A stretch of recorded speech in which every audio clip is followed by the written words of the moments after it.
आज धनबाद एक कोयला का राजधानी है।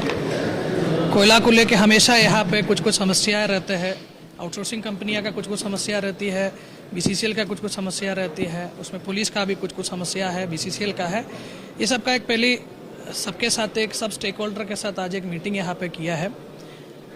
इसका मेन कारण यहाँ पे लॉ एंड ऑर्डर का स्थिति को ठीक रखने के लिए और धनबाद में एक सुचारू एनवायरनमेंट क्रिएट करने के लिए, जहाँ बीसीसीएल अपना काम, आउटसोर्सिंग कंपनी अपना काम अच्छा से करे, उसी को लेके एक अच्छा एक कोऑर्डिनेशन का ज़रूरत था। कोऑर्डिनेशन के लिए आज यहाँ पे सबको बुलाया, सबका समस्याएं सुना, पुलिस के क्या क्या एजेंडा है लॉ एंड ऑर्डर को ठीक करने के लिए।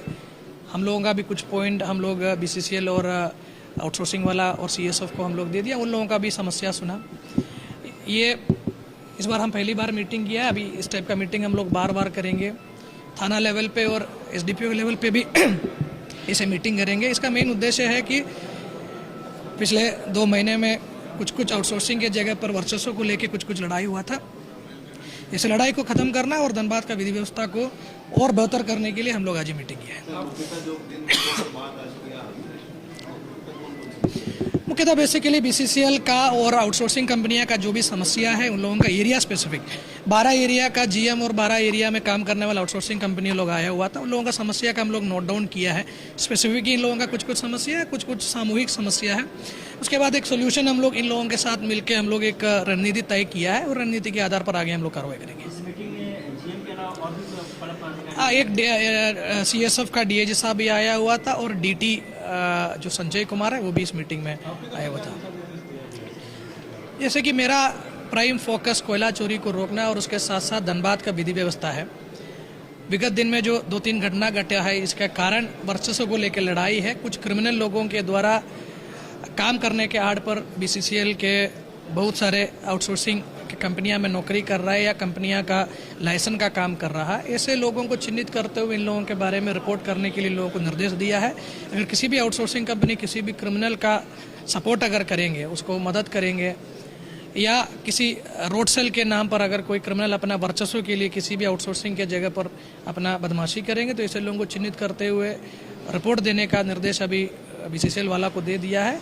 अलग से इन लोगों के ऊपर पुलिस भी कार्रवाई कर रही है। पेट्रोलिंग बढ़ाने की बात हुई थी।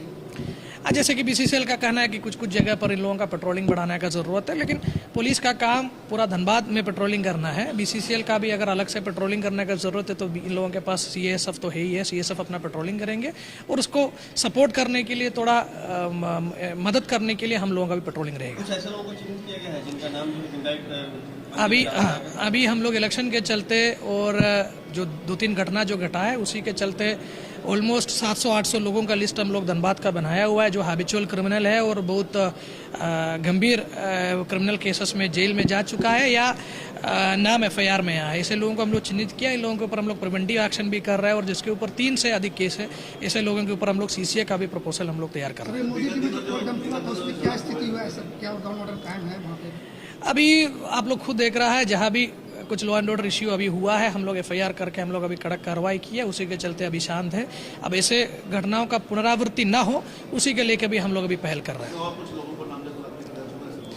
उसमें टोटल 3 एफआईआर हुआ है। उसमें दोनों जो पक्ष अपने अपने खिलाफ जो लिख करके दिया है उस पर भी एफआईआर हुआ। उसके साथ साथ जो मजिस्ट्रेट जो हमारा वहाँ पे साथ में था, उस मजिस्ट्रेट के बयान पर भी हम लोग एफआईआर किया है।